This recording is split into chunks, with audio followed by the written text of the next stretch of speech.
절차를 먼저 보고요. 그 다음에 내용을 보겠습니다. 차례 보시면 이 공법은 6개 법률로 구성되어 있는데 바로 제1파트 보시면은 국토의 계획 및 이용에 관한 법률이 나오죠. 이 법은 12문제 출제 이렇게 한번 써보시고 그 다음에 2편 도시개발법 6문제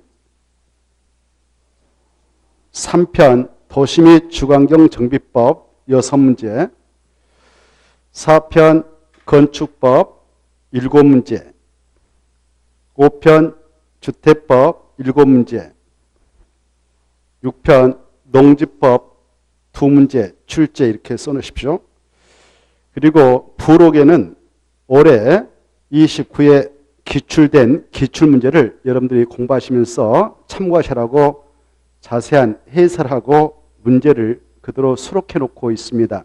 그래서 공부하시면서 출제 경향을 한번 생각하시면서 시간 날 때 보시면서 공부했으면 좋겠습니다. 자, 그러면 바로 1편 국토계획법을 들어가고자 하는데 11조 국토계획법 나와 있죠. 그 다음에 12조 총칙 이렇게 나와 있습니다. 이 하나의 법률을 만들 때는 총칙, 그 다음에 강론 이렇게 들어가는데요. 총칙이라고 하는 것은 이 법을 만들 때 이러이러한 내용을 정해서 이러한 목적을 달성하고자 법을 만든다라고 하는 그런 목적을 정해 나갑니다. 보통 1조에서 그리고 2조에서는요. 이 법에 나오는 용어의 뜻을 직접 법에서 규정해 놓고 있는데 그걸 용어의 정의 이렇게 표현합니다.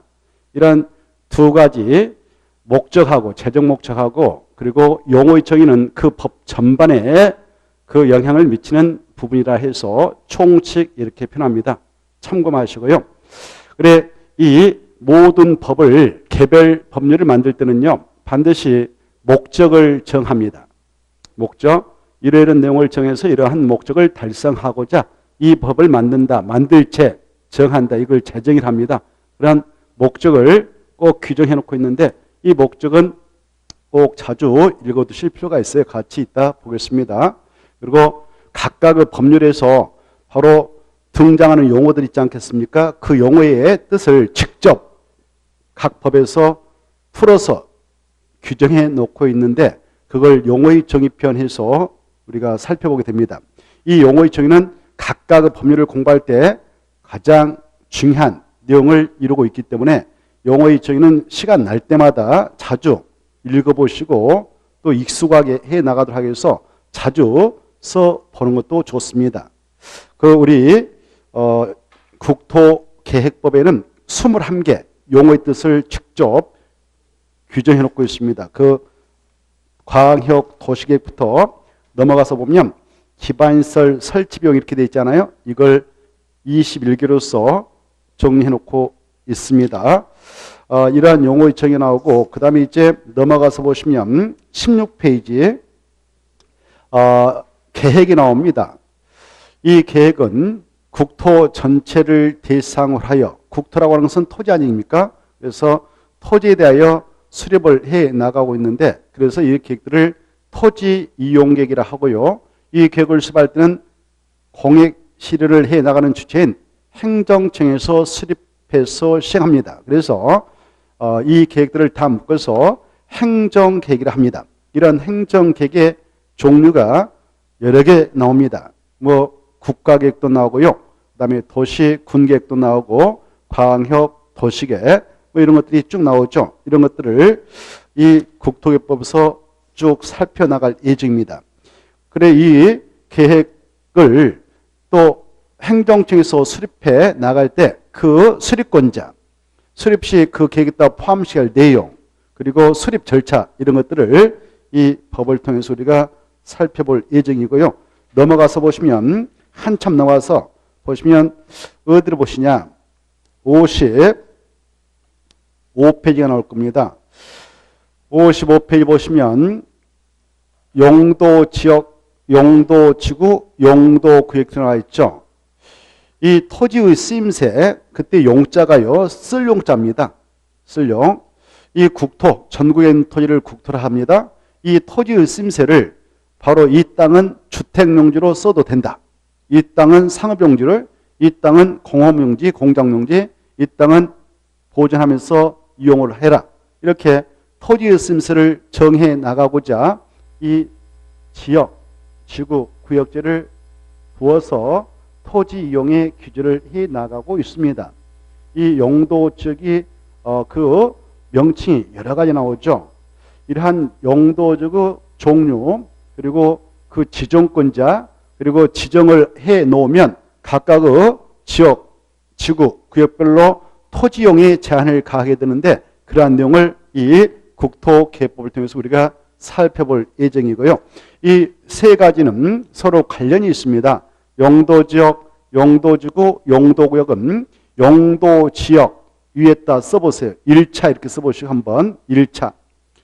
그 다음에 용도지구 위에다 2차. 용도구역 위에다 3차 이렇게 써보십시오. 그래, 이 토지용을 규제할 때 1차적으로 규제하기 위해서 지정을 하고 있는 걸 무엇이라 하는가? 용도지역. 그 다음에 그 위에다 바로 2차적으로 또 토지용을 규제하기 위해서 지정한 것이 뭐냐? 지구, 용도지구. 3차적으로 또 그 위에다 규제하기 위해서 지정한 것이 뭐냐?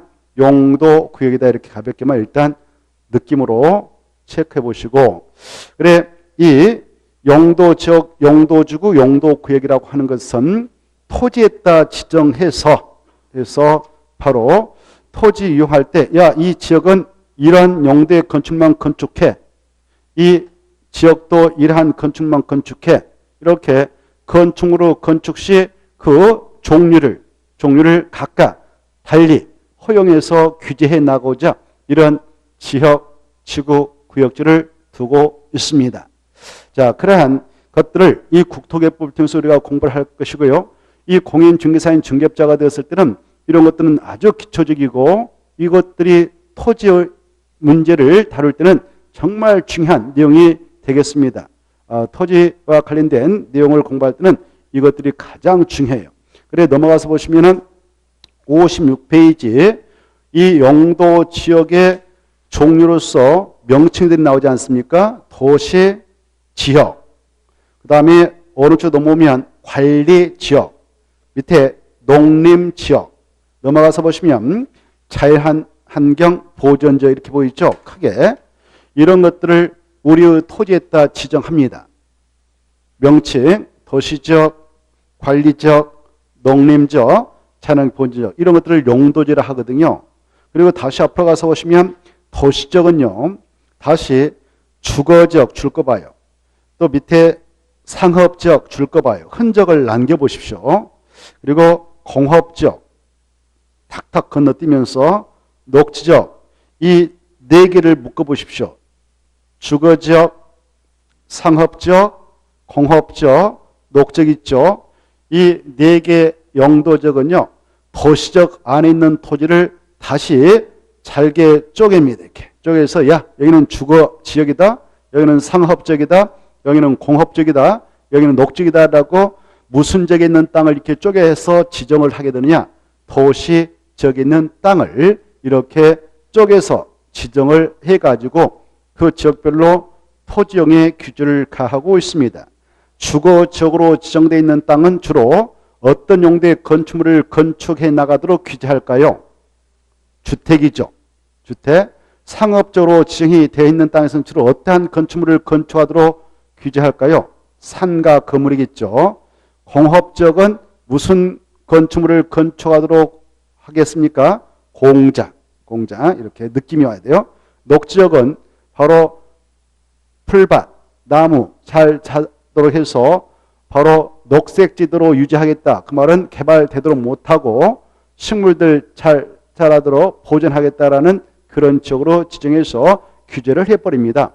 그렇다면 이 주거적, 상업적, 공업적, 녹지역에 있는 토지 중 어느 지역에 있는 토지는 개발이 어려울까요? 그 정도의 느낌이 왔다면 나름대로 생각을 하고 계신다는 반증입니다. 맞습니다. 녹지역은 그 건축물, 뭐 상가, 공장, 주택 이런 건축물을 쉽게 크게 건축할 수 없기 때문에 바로 개발을 엄격하게 제한받고 있다. 그래서 토지 가격도 싸다. 땅값도 싸다. 땅값도 싸다. 이렇게 하는 것입니다. 이 주거적, 상업적, 공업적에 있는 토지 세 가지 중 무슨 지역에 있는 땅값이 그나마 또 비쌀까요? 뭐 꼭 그렇죠. 상업적은 수익성이 높은 상가 건축물을 건축할 수 있는 땅이요. 또 건물을 건축할 때 규모를 크게 건축도록 법적으로 허용을 하고 있기 때문에 상업적에 있는 땅이 가장 그래도 상대적으로 좀 높게 땅값이 형성되어질 수 있겠죠. 상업적을 한번 볼까요? 또 상업적의 땅도 쪼개서 칭합니다. 그 땅을 보면 중심, 일반, 유통, 근린, 상업적 있지 않습니까? 이 상업적 네 가지가 있는데 이 네 가지에 있는 지역 중 어느 지역에 있는 땅값이 또 비싸게 형성될까요? 느낌상. 오, 맞았습니다. 중심 상업적에 있는 땅이 가장 노른자라 볼 수 있어요. 그래서 가장 비싸게 형성되어지고 거기에 있는 땅, 이렇게 도심에 있는 땅, 중심 상업적에 있는 땅 좀 뭐 100평이다 200평 페란 말 써서 안 되지만 그 정도 땅만 하나 있어가지고 건물 딱 세우면 평생 먹고 사는데 지장 없을 것이고 후대까지 영원히 먹고 사는데 지장이 없을 것입니다. 그래서 돈 벌어서 그런 데 하나 딱 준비해 놓으면 얼마나 좋겠습니까? 아마 여러분들께서도 그런 땅을 가지고 계실 수도 있고 없다면 앞으로 충분히 마련해서 그렇게 해나갈 수 있으라 생각합니다. 자, 그리고 이 주거적을 봐보십시오. 주거적은 다시 전용 주거적, 일반 주거적, 준주거적 이렇게 나와 있지 않습니까? 그래 전용 주거적하고 일반 주거적은 다시 쪼개입니다. 나눕니다. 그래 가늘게 나눌 수가 있습니다. 전용 주거적은 제1종, 2종 전용 주거로 쪼개고요. 일반 주거적은 1종, 2종, 3종으로 쪼개서 지정해가지고 이용을 하도록 하고 있습니다. 이렇게 쪼갠다. 그 땅을 쪼갠다. 이걸 나눈다. 이렇게 표현할 수가 있겠죠. 그래서 나눌 뿐. 가늘게 그 땅을 다시 쪼갠다. 이걸 가늘세 해서 세분 이렇게 표현합니다. 세분. 이런 용어들도 좀 익숙하게 들어두실 필요가 있습니다. 그래서 세분에서 지정을 해가지고 토지용을 하도록 한다. 토지용을 한다는 것은 그 안에다가 각각의 지역별로 이런 용도의 건축만 건축을 하도록 하겠다라고 규제한다는 것입니다. 이러한 용도 지역이 있고요. 그 다음에 오른쪽도 보시면 공업적도요. 공장용으로 건축을 하도록 규제하는 땅인데요. 그것도 세 가로 쪼개주죠. 전용, 일반, 준, 공업적이 있고요. 그리고 이 녹지역도 또 세 가지로 쪼개집니다. 보전 녹지, 생산 녹지, 자연 녹지가 있죠. 이 녹지역은 바로 도시역에 있는 토지 중 바로 보존할 필요가 있는 토지에다 지정해가지고 나가는데 이 도시역에 있는 토지 중에서도 저 변두리에 가서 보면 산지가 있지 않겠습니까? 야산. 이 야산은 자연환경을 그대로 보유하고 있죠. 그래서 그 자연환경을 그대로 보존하자 할 때 지정을 하고 있는 것을 보존 녹지를 하고요. 이 외곽지대에 가서 보면 산이 있다. 거기다 보존 녹지를 정했다면 산에서 무엇이 내려오느냐? 물이 내려옵니다. 물이 내려오니까 바로 밑에 있는 땅은 저지대에 있는 땅은 물을 이용하는 농사 질 수 있는 땅이 있습니다. 그게 농지거든요. 이런 농지에 농업적 생산하여 개발을 일단 유보해 나가자 할 때 정것을 생산 녹지를 하고요. 그리고 이 녹지역 중에서도 이 주거적, 상업적, 공업적에 있는 땅 개발해가지고 개발할 수 있는 땅이 바닥났다. 그럴 때 추가 개발을 허용해 나가도록 하자 해서 준비해 놓고 있는 도시 외곽지대에 있는 녹지역이 있는데 그런 녹지역은 무슨 지역으로 지정하느냐? 자연 녹지역으로 지정합니다. 이와 같이 녹지역도 몇 가지가 있는가? 총과 세 가지가 있다. 이런 것들을 우리가 이제 하나하나 정확하게 이해하면서 정리를 해 나갈 예정입니다. 이 세 가지 녹지역 중에서도요. 그나마 어느 지역에 있는 땅값이 비싸게 일반적으로 형성되어 거래되고 있을까요?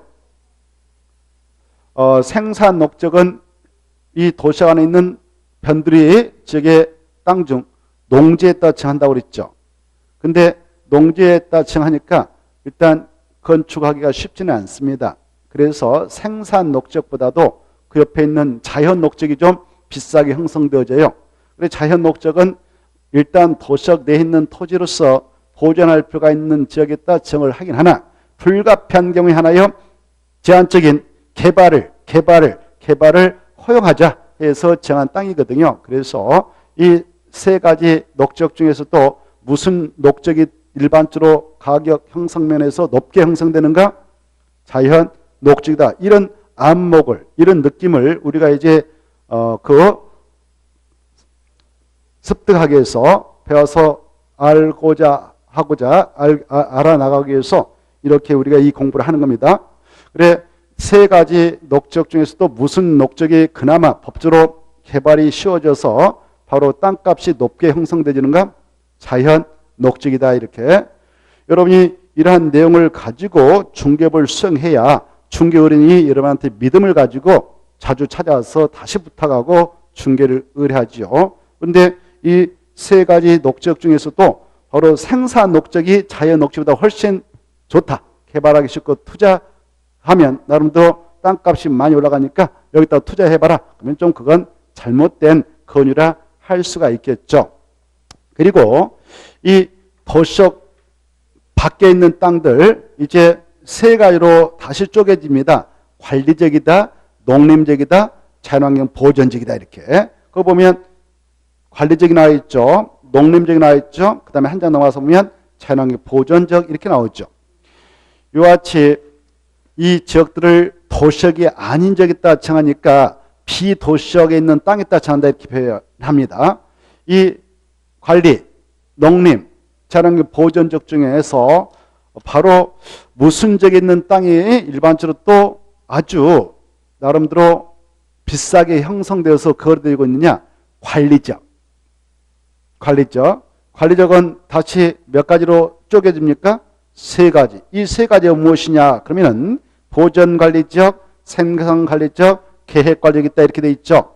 이 계획관리적을 들여다보면 이 계획관리는 정말 좋은 땅이 많습니다.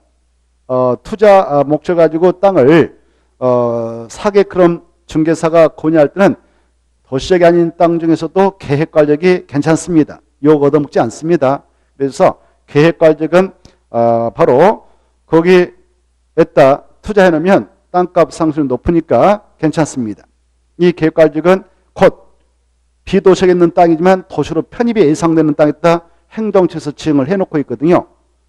도시적 근처에다가 지정을 해서 제한적인 개발을 허용을 해 나갈 수 있는 땅이기 때문에 여기에다 그 땅 구입해 가지고 건축물을 건축할 때에도 도시역이 아닌 땅 중에서도 가장 바로 크게 지을 수 있도록 또 허용합니다. 법적으로. 그래서 이 도시역이 아닌 지역에 있는 땅 중에서도 무슨 지역에 있는 땅이 그래도 개발의 가능성이 법적으로 많이 허용되어서 경제적 가치가 높은가? 계획관리다 이렇게 좀 인식이 되어 있으면 좋겠고요. 그리고 뭐 보존관리, 생산관리 이런 것들이 있습니다. 그리고 농림적 있고 자연의 보존적 있죠. 이와 같이 전국에 있는 토지는 이런 용도적으로서 토지의 쓰임새가 이미 결정이 나 있는 상태입니다. 이건 토지의 호적과 같습니다. 그래 이렇게 각각의 땅에 용도적이 지정이 되는데 우리는 그러면 이런 용도적이라고 하는 것은 법적으로 누가 지정을 해 나가고 있는가 이런 것들을 알아야 되겠죠.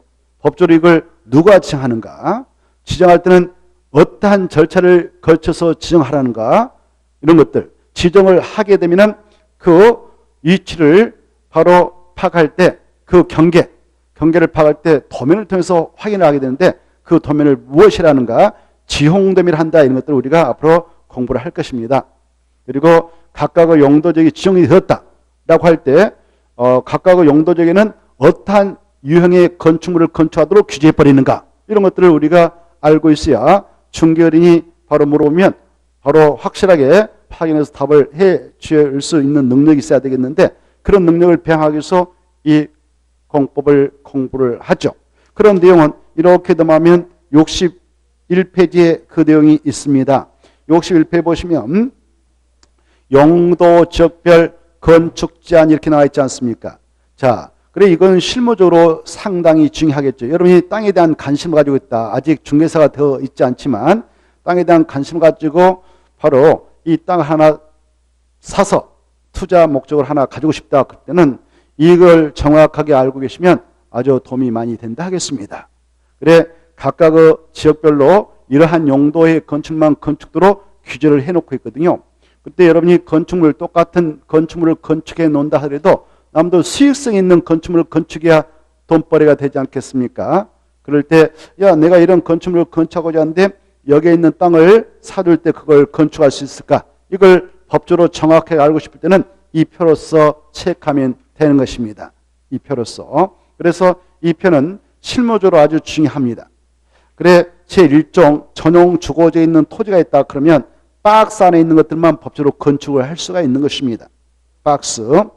이때 이 건축법 그거 보면 건축법 시행령 별표 1 이런 말 보이지 않습니까? 보고 계신가요? 보이죠? 박스 안에 들어가 보니까 제1종 전용 주거지 안에서 건축할 수 있는 건축물 해가지고 건축할 수 있는 건축물 가 건축법 시행령 별표 1 제1호 단독태 이런 말 나와 있죠?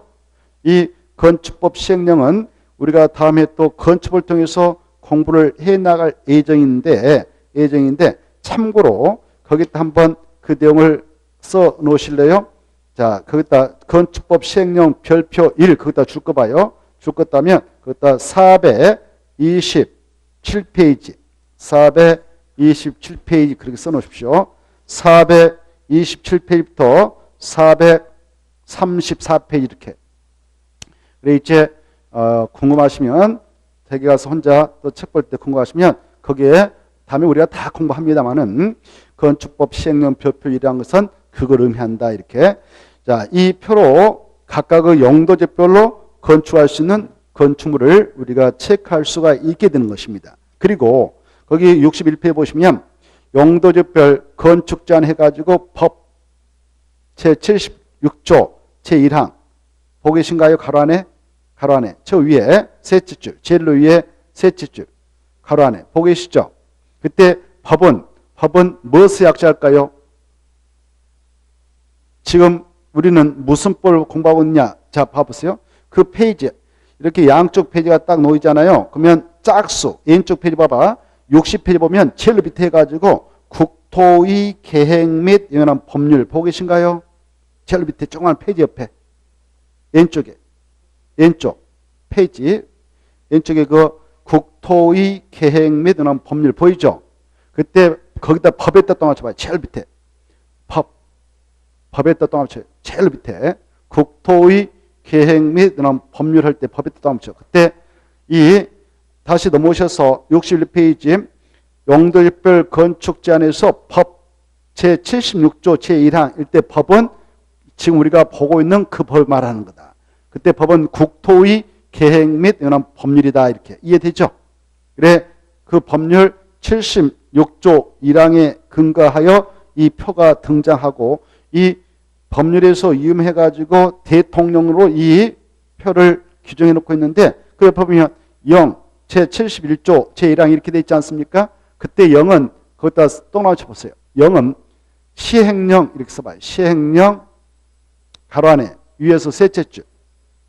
그때 0이 뭐다고요? 시행령 같은 말로 대통령령 이렇게 써놓으세요. 대통령령.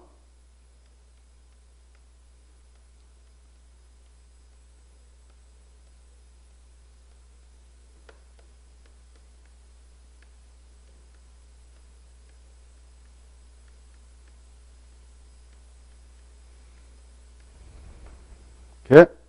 그래 이제 이해를 하시면서 이 참고용입니다. 그것은 그래 법이 나오면 법률을 말하고 0이 나오면 시행령을 말한다 이렇게. 그래서 이 표는 우리 국토의 계획 및 연한 법률 제76조 1항과 대통령령이 시행령, 국토 계획 및 연한 법률 시행령 제71조 1항에 근거해서 이 용도지별 건축 제한 표가 만들어져 있다. 이 표는 거기에 연효하고 있다. 그때 법하고 영을 자 가로 안에 법 하고 영 이렇게 나와 있잖아요. 있죠. 이걸 합성화시켜서 뭐라 합니까? 범영이라고 그랬죠. 뭐라 한다? 범영. 지난주에 했을 거래요. 자, 이런 것들을 이걸 법령이라 하구나. 법률하고 시행령, 대통령 이런 것들 묶어서 약주로 범령 이렇게 표현하니까 이걸 이해해 두시기 바라고. 자, 이 표를 들여다 보니까 각각의 용도별로 허용되는 건축물을 우리가 확인해 볼 수 있고요. 그런데요. 이렇게 가시다 보면은 62쪽이 나올 겁니다. 62쪽. 3번 보십시오. 제1종 일반 주거에 한해서 건축할 수 있는 건축물 찾았나요? 자, 여러분이 이렇게 이 토지를 들여다보니까 이 토지의 용도 지역을 체크해 본 결과 이게 제1종 일반 주거지로 나왔다. 이 토지가. 자, 이 토지에 이러한 용도적을 체크해 나가고자 할 때는 무엇을 통해서 알 수 있느냐? 여기 보세요. 이 토지와 관련해서 먼저 주소를 알아내고 그리고 그 땅에 대한 지번 이걸 알아냈다면 이걸 가지고 바로 인터넷 토지 유용 규제 정보 시스템에 들어가서 딱 주소하고 지번을 체크하고 딱 클릭하면은 바로 이 토지에 대하여 여기에서 바로 용도적을 알려줍니다. 보니까 이 토지가 제1종 일반주로 딱 떴다. 그러면 이 땅에 따른 이것만 건축할 수 있습니다라고 이 토지를 사려는 중개인에게 설명해 주면 되는 것입니다. 그리고 자, 이러한 건축물 62쪽부터 63쪽 이르까지 이런 내용의 건축물을 건축할 수 있습니다라고 하고, 근데 이제 여기 보세요. 이 땅은 갑오것이라 가정하고요. 갑오것인데 을이 이 토지를 매수해서 사가지고 바로 여기다 건물을 건축하려고 한다. 이런 땅을 여러분이 중개사를 합시다. 개업 공인중개사가 중개를 해주게 될 때 이자한테 이 토지에 대하여 이러한 여러 가지 토지용의 규제사항을 설명해 줄 의무가 있거든요. 그래, 이분이 여기 있다 이런 용도의 건축물을 건축할 수 있습니까? 라고 물으면 이 표에 근거해서 보여주면서 이런 걸 건축할 수 있습니다. 라고 설명하고, 그래, 이분이 또 그럽니다. 그럼 이런 것들을 건축하는데 이 땅에다가 바로 내가 원하는 층수는요 7층 정도 건축을 하려고 합니다. 라고 한다 합시다. 그랬을 때 그래요. 7층까지 건축할 수 있으니까 사도 무방합니다. 라고 공인중개사가 설명을 했다면 올바른 설명일까요? 잘못된 설명일까요? 거기 나와 있죠. 여기에 있는 땅은 몇 층 이하밖에 못 진다? 4층 이하밖에 못 지므로 이건 안 됩니다. 라고 설명해 줘야 정확한 답변이라고 할 수 있습니다. 그런 능력을 배양하기 위해서 우리는 이 법을 공부하거든요. 자, 그때 7층까지 건축할 수 있습니다. 고로 땅을 사도 됩니다. 라고 해서 샀다 합시다. 그래, 자기가 원했던 7층의 건축물을 건축하려고 행정관청에게 건축허가를 신청했는데 행정관청에서 7층은 안 된다. 라고 불허가를 받게 되면 그에 대한 책임을 이 중개사한테 물을 수가 있습니다. 그에 따른 손해배상책임을 물을 수가 있으니까 그런 책임을 지지 않도록 하기 위해서는 철저한 법률적 신뢰남도 터득해서 가지고 있어야 됩니다. 자, 그래서 4층 이하밖에 못 진다 이렇게 설명을 해줘야 여러분이 법적 책임을 면할 수 있다는 거. 그 다음에 이렇게 허용되는 건축물을 건축해 나갈 때 층수 제한을 받는 장소들이 몇 가지 있습니다. 이런 것도 우리가 앞으로 쭉 공부를 해 나갈 예정이고요. 쭉 넘어가서 보시면 자 66쪽 하나 볼까요? 참고로 66페이지 보시면 6번에 봐보세요. 66페이지 6번에 보면 준주거적이 나오지 않았습니까? 이 준주거적에 있는 땅, 이 땅이 준주거적에 있다.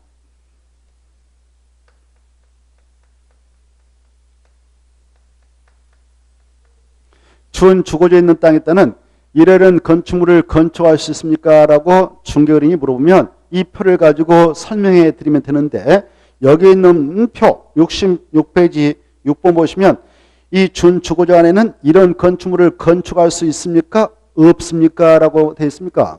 이건 없다라고 되어 있죠.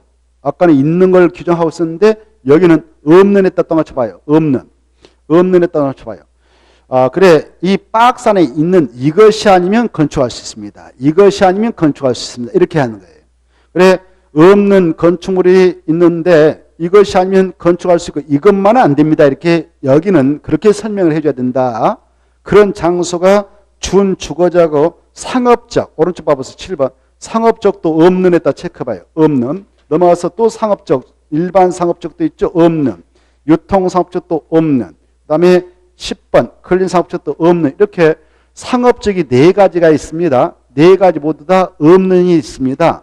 그래서 있는으로 오해하면 안 되겠습니다. 없는 그래 상업적 4가지하고 준주거지 또 넘어가서 볼 것 같으면 저기 72페이지가 있거든요. 72페이지 13번 보시면 준공업적도 없는 체크해봐요. 준공업적도 없는 13번 없는. 그래 자 우리가 보니까 어떠한 용도적은 없는이 나왔느냐? 준자가 들어간 지역 준주거지하고 준공업적 그리고 상업적 4가지 이렇게 생각하면 되겠죠. 더 나가서 하나가 있습니다. 또 계획과적이 있는데요. 어디에 있느냐면 그 계획과적에 가기 전에 72페이지 한번 볼까요? 72페이지. 이 녹적 있죠. 보존 녹지, 생산 녹지, 자연 녹지가 있는데 이 녹적도 박스 안에 있는 건축물들을 건축할 수 있게 되는데요. 그러나 층수 제한해봤습니다. 몇 층이야 밖에 못 지냐? 4층이야? 4층이야? 4층이야? 이런 것들을 한번 살짝 체크해 보세요. 몇 층이야 밖에 못 지는가? 4층, 4층, 4층. 그래 여러분이 자연 녹적에 있는 토지를 땅을 사려는 자에게 중개를 해주게 될 때 5층짜리도 건축할 수 있습니다. 그러면 잘못된 설명이 되겠습니다. 넘어가 보시고 자 그리고 76페이지 보존과정이 나와 있죠. 생산관리가 이 과정이 3가지가 있습니다만은 관리적도 역시 4층에밖에 못 집니다. 그것도 체크 17번 18번 예, 보존관리적도 4층에밖에 못 주구나. 생산관리적도 4층이야. 넘어가서 보시면 78페이지 계획관리적도 4층을 초과하는 모든 건축물을 건축할 수 있다 없다. 자 그게 78페이지 봐보세요. 78페이지 계획관리적은 없는 에다 또 합칩니다. 없는. 아까 나머지는 다 있는 그랬지 않습니까? 관리적도 3가지가 있는데 있는 그랬는데 관리적 중 무엇만 없는이 나온가? 계획관리적. 그래서 해석하면 계획관리적에 따른 4층을 초과하는 모든 건축물을 건축할 수 있다 없다? 없다. 역으로 해석하면 4층 이하만 건축을 해라 이렇게 되어 있습니다. 그리고 박스 안에 있는 것은 건축할 수 있다 없다? 없다. 이것이 아니면 계획과정에 있는 땅에다 건축을 하도록 하겠다 이렇게 되어 있으니까 이런 것들을 좀 가볍게 참고해 보시고 넘어가서 보시면 자 21페이지요. 21페이지 한번 봐보세요. 21페이지 보시면 마지막에 용도적으로서 자연환경 보존이 나와 있죠. 찾았나요? 그래. 이 용도적은 총 몇 가지가 있음을 알 수 있냐? 21개가 있어요. 21번 자연환경 보존적. 찾았나요? 용도적은 몇 개 있다고요? 21번이니까 21개가 있다 이렇게 생각하면 되겠어. 80페이지 21번 80페이지 찾았나요? 자연환경 보존적. 자연환경 보존 몇 번으로 매겨졌나요? 21번 이렇게 돼 있죠. 그래서 그 용도적은 종류가 몇 개 있는가 그러면 21개가 있다 이렇게 하는 겁니다. 몇 개 있다? 21개. 그래 아까 제1종 전용 주거지부터 쭉 우리가 쭉 한번 훑어왔는데 이런 것들을 용도적이라 하는데요. 용도적은 총 21개가 있구나. 이때 자연환경 보존적 여러분이 자 이렇게 보니까 저 시외곽기대 이렇게 이 토지가요. 이 토지가 이렇게 돼 있다. 자연환경 보존 지역이다. 이렇게 돼 있는 땅을 중개를 해주려고 합니다. 이런 임야가를 하나 중개를 해주려고 그래. 이 땅 주인은 갑이요. 그리고 을한테 공인 중개사가 개업 중개사가 중개를 해주려고 한다. 이때 을이 이 토지는 용도적이 무엇입니까? 라고 물어보면 일단 이 토지에 대한 주소 집어넣어 가지고 여기에다 클릭해서 토지의 용도적을 파악해야 되겠죠. 보니까 이걸로 나왔다. 용도적이. 그러면 자연환경 보전지입니다라고 설명하면 될 것이고, 그 다음에 그러면 이 땅을 취득해가지고 내가 일반 음식점을 하나 예쁜 여기다 저 식당이라 할 수 있겠죠. 일반 음식점 하나 만들어서 바로 장사를 하려고 하는데 손님들 엄청 많이 오겠다. 돈벌이 좀 되겠다라고 물어봅니다. 그래서 일반 음식점을 하나 건축하려고 하는데 건축할 수 있을까요? 라고 물어보면 답변해야 돼요. 그러면 그때 어떻게 답변하냐? 이 표를 가지고 답변을 드리면 되는 것입니다. 그래, 여기 이렇게 도로가 있다. 도로 살짝 타고 들어오니까 이런 땅이 있다. 그러면 나름대로 돈벌이 되겠지 않겠습니까? 음식점 하나 잘만 만들어 놓으면. 그쵸? 네. 그러면 이 땅에다는 일반 음식점을 건축할 수 있습니다. 라고 설명하면 아니 되는 것입니다. 거기 보면 이것밖에 질 수 없다. 라고 돼 있죠. 거기 그것도 한번 시험에 나왔는데 그거 보십시오. 바로 자연환경 보전자 안에서 건축할 수 있는 건축물에는 일반 음식점이란 말 보인가 안 보인가요? 아무리 찾아도 없습니다. 없습니다. 그래서 안 됩니다. 그래야 돼. 안 됩니다. 여기는 아주 보존성이 강한 적이거든요. 그래서 보존성이 강한 땅에다 이걸 지정하니까 자연환경 보존 지정하니까 자연환경 그대로 보존하자 이겁니다. 함부로 개발 말라 그 말이거든요. 그래서 여기다는 여기에도 바로 옛날 하늘부터 원주민처럼 살아왔던 주민들도 있을 것입니다. 주민들, 이 지역에 주민들도 살고 있을 것이고, 얘네들 뭐 농지가 있기 때문에 농사 짓고 말이죠.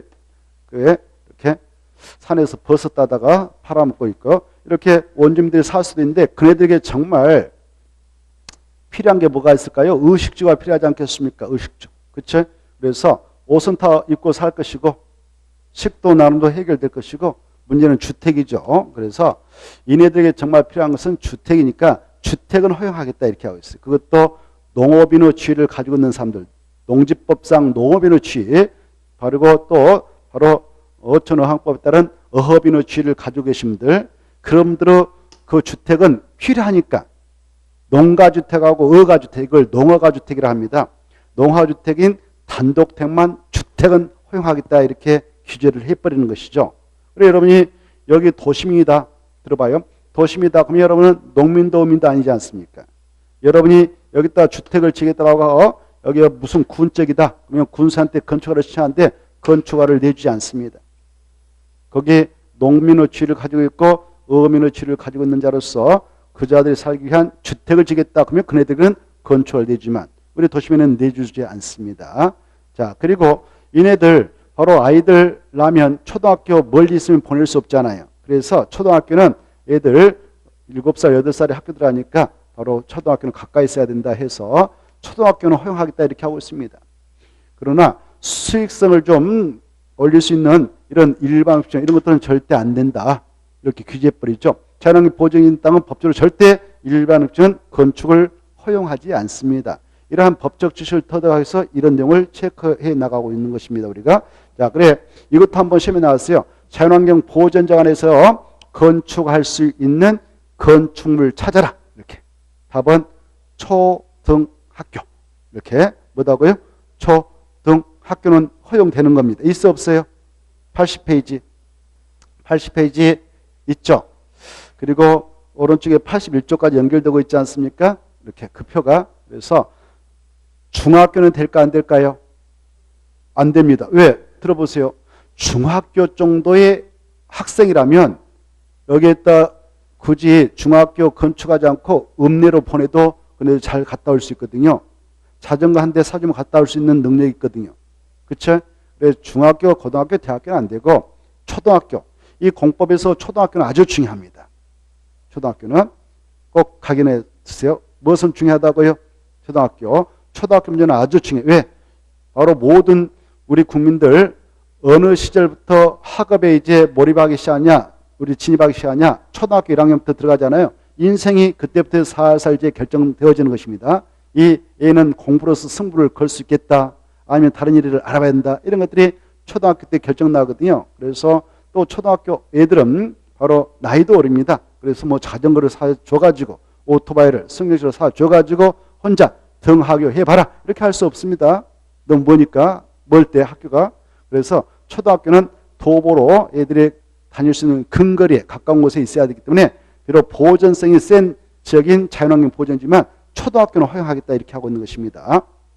자, 그래 무슨 건물과 무슨 건축물 일단 법적으로 허용되는가, 초등학교하고 농어가 단독된 됩니다. 이렇게 설명을 해야 돼요. 이것도 한번 출제된 바에 있어서 한번 체크를 해봤습니다. 그리고 21번 보면 자연환경 보존지 안에서 건축할 수 있는 건축물에 가지고 옆에 이렇게 두 칸으로 되어 있잖아요. 이렇게 건축할 수 있는 건축물, 그리고 도시 군 계획조례가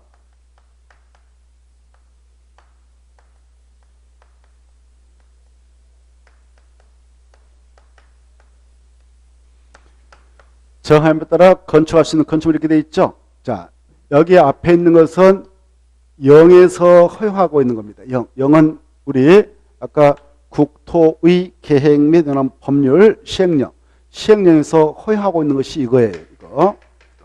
그래서 여기에 있는 두 가지, 아까 농어가 단독돼가고 그 다음에 초등학교 있지 않습니까? 이 두 가지는 들어보셔요. 이 두 가지는 여기 봐봐요. 이 두 가지는 0에서 허용을 하고 있는 건축물이니까 이 0에서 정하고 있는 그런 내용들은 전 국토에서 똑같이 적용됩니다.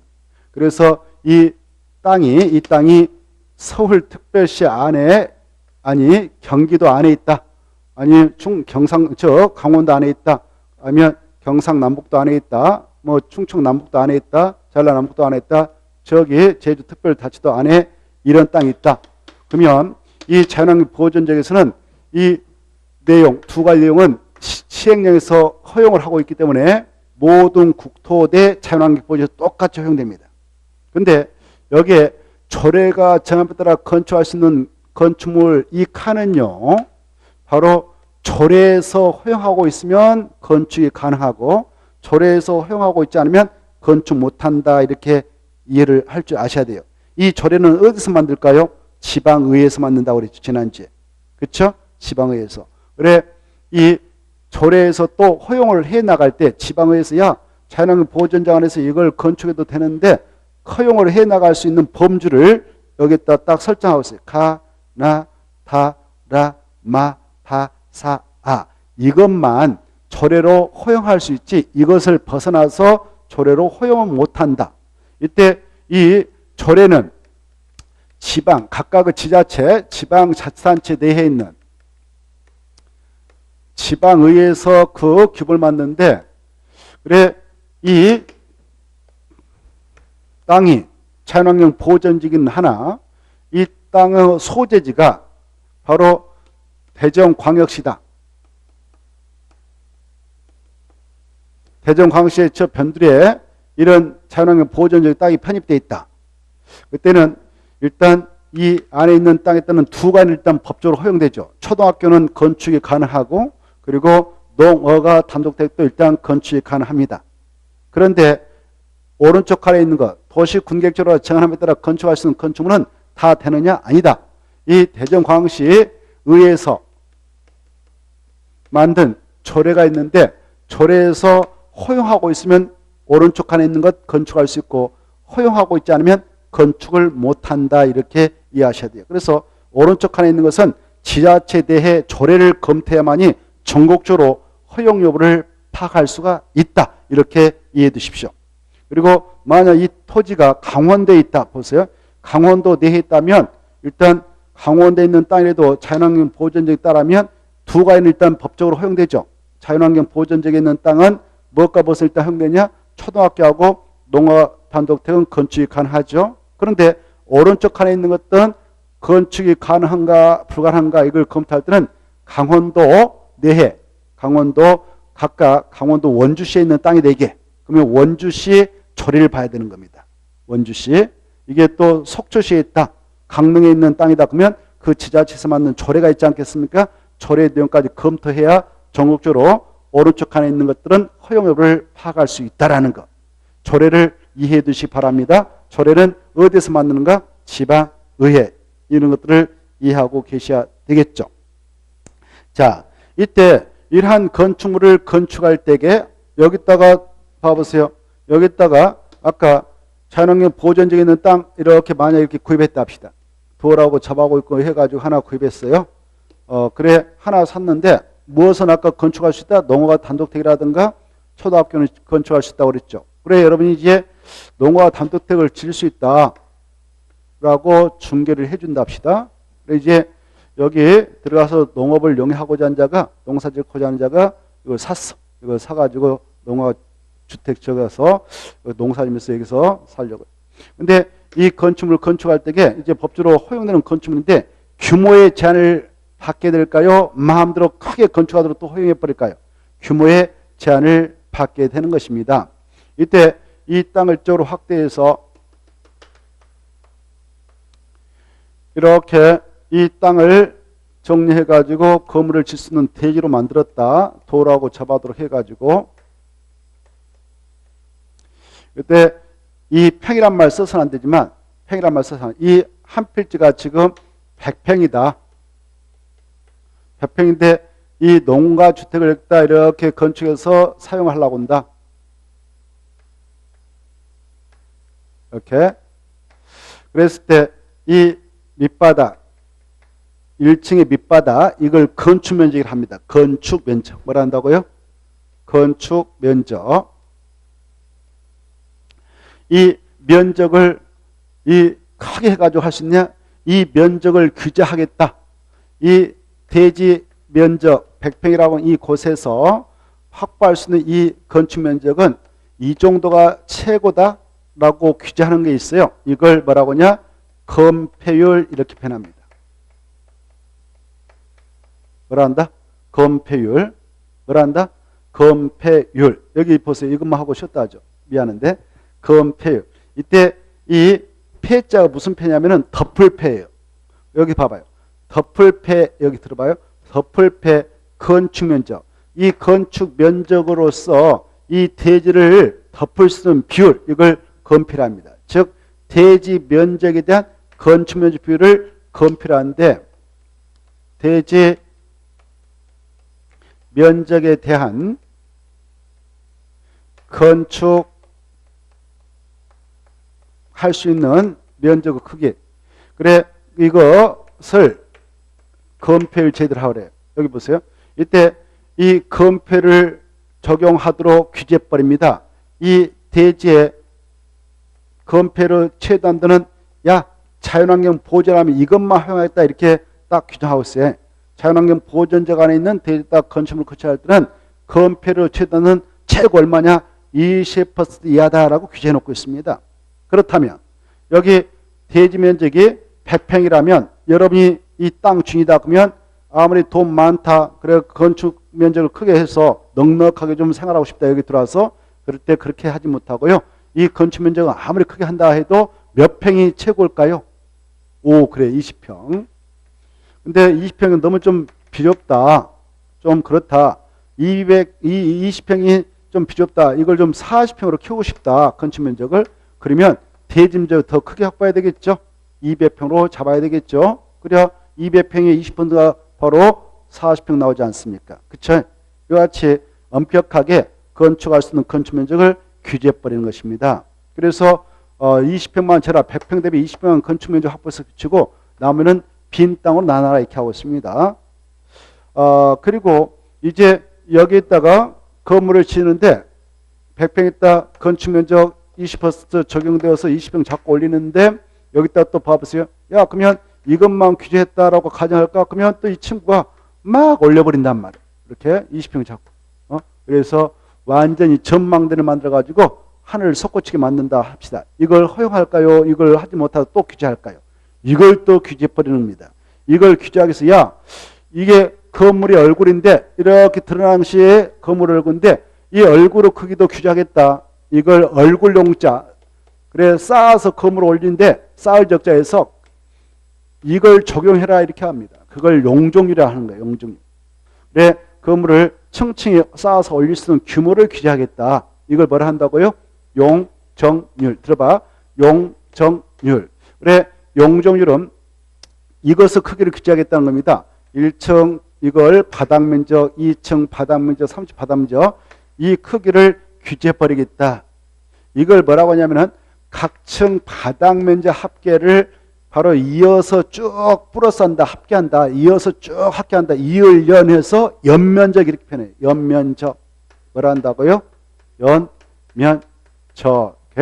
이 연면적 크기를 규제해버리겠다라고 하는 것이 용적률 제도입니다.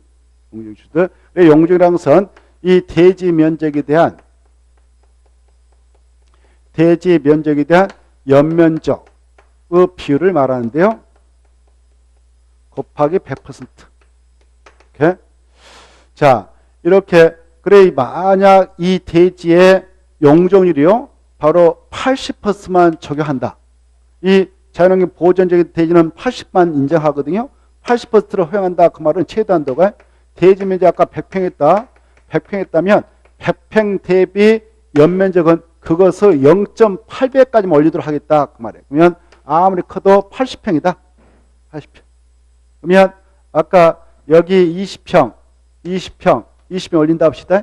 그랬을 때 여기 대지 면적이 바로 대지 면적이 아까 100평이라면 건축 면적은 얼마였다 아까? 20평이 최고였죠. 그렇죠? 20평 가지고 층층 올리는데 만약 이 용적률이 80%라면 이것의 0.8배라고 했지 않습니까? 얼마까지 올 수 있다고 했습니까? 80평이 이렇게. 그래서 여기 이렇게 20평 올리면 합하면 80평 돼버리죠. 더 올리면 됩니까? 안 됩니까? 안 되는 겁니다. 이렇게. 이걸 규제하고자 하는 것이 용적률 제도다. 이렇게 알아두십시오. 자, 이것도 각각의 지역별로 싹 규제를 해놓고 있습니다.